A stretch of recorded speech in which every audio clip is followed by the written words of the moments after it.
Mr. Utterson felt very alone. He walked over to the window and opened it.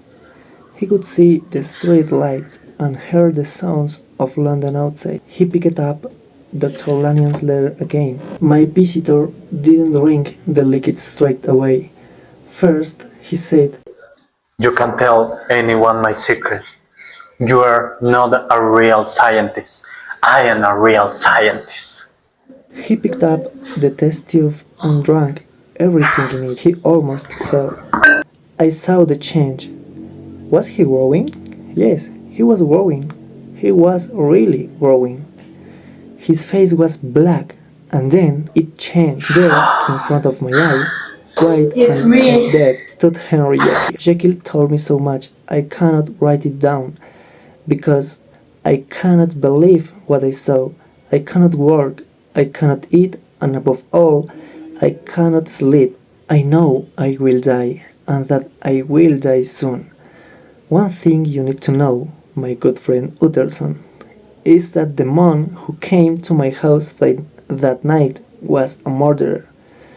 Police are looking for him all over the country for the murder of Sir Danvers Carew. His name is Edward Hyde. Your friend, Hasty Lanyon.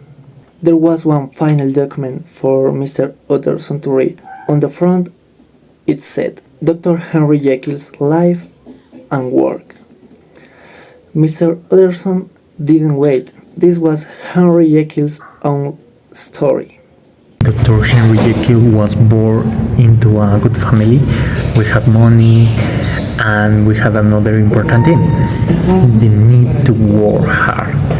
I also want to be famous. I had very few problems growing up, except perhaps that I enjoy fun too much.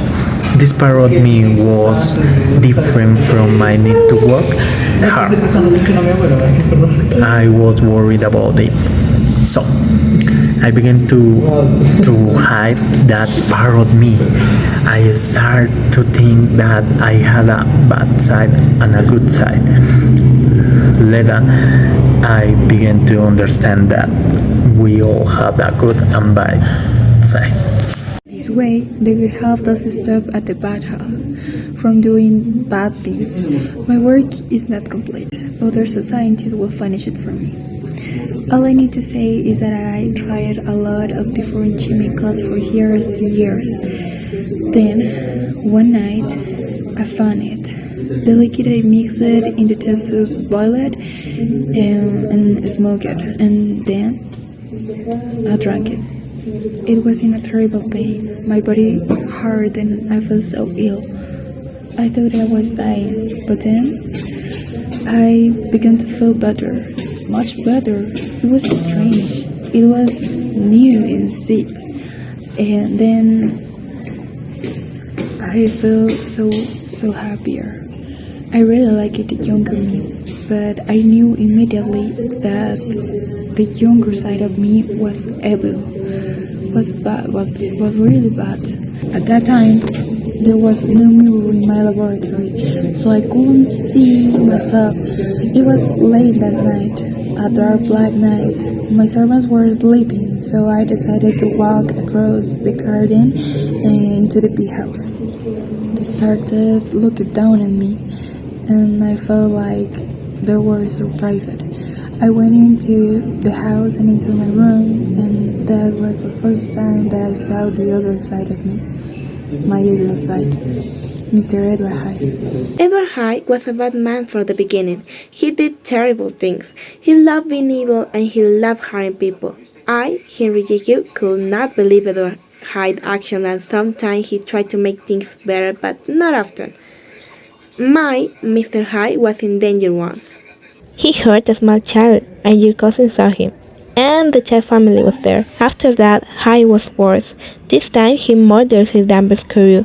It was even more terrible because he enjoyed so much. Now, I had to act. I thought about that terrible evening. I could see Danvers' dead body and Hyde's broken stick. I could hear the sounds of the murder. One thing was now clear.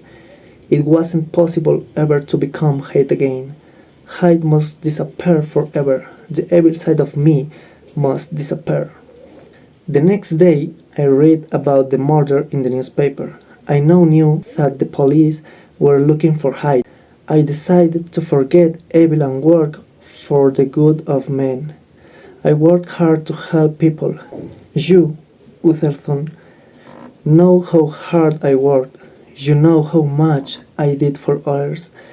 The days passed and I was almost happy. I knew I had an evil side, but the good side was stronger again. Now I will tell the last part of this story from the perspective of Henry Jekyll. Hyde didn't hit anyone and he didn't kill anyone. He sat in the room and wrote two important letters, one to Paul and one to Lion. He sat in that room all day, waiting for the night. Then, when night came, he walked quickly to Lion's house.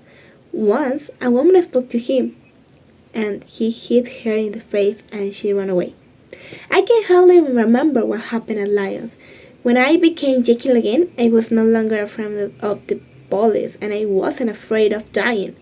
Now I was afraid of becoming Hyde again. After breakfast, I was walking across the garden to the laboratory when I felt myself changing again. The air was cold as I ran into the laboratory, and this time I needed 2 test tubes full of the liquid before I was myself again. Then, 6 hours later, I began to change again. This happened again and again. If I went to sleep, I woke up as a Hyde. I became ill. I didn't want to sleep and I began to be very afraid. There is no time left. No one has ever felt like I'm feeling now. Perhaps I am lucky. My life is coming to an end.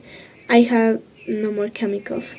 I have tried to find more, but it is impossible. I have tried all the chemists in London. I'm not sure that there was something wrong with the first chemical that I used, and I didn't know. I'm now finishing my story. There is very little of the liquid left. This is the last time that Henry Jekyll will be able to think his own thoughts or see his own face in the mirror. I must finish my story. I hope that Hyde will not put these documents in the fire, because in less than 30 minutes, Jekyll will disappear and become Hyde forever. What will happen? Will Hyde die for killing Sir Danvers Carew? Will he kill himself? I don't know. Now I will die. I will put down my pen and I put this video and this letter in an envelope. Then I will bring the life of Henry Jekyll to an end.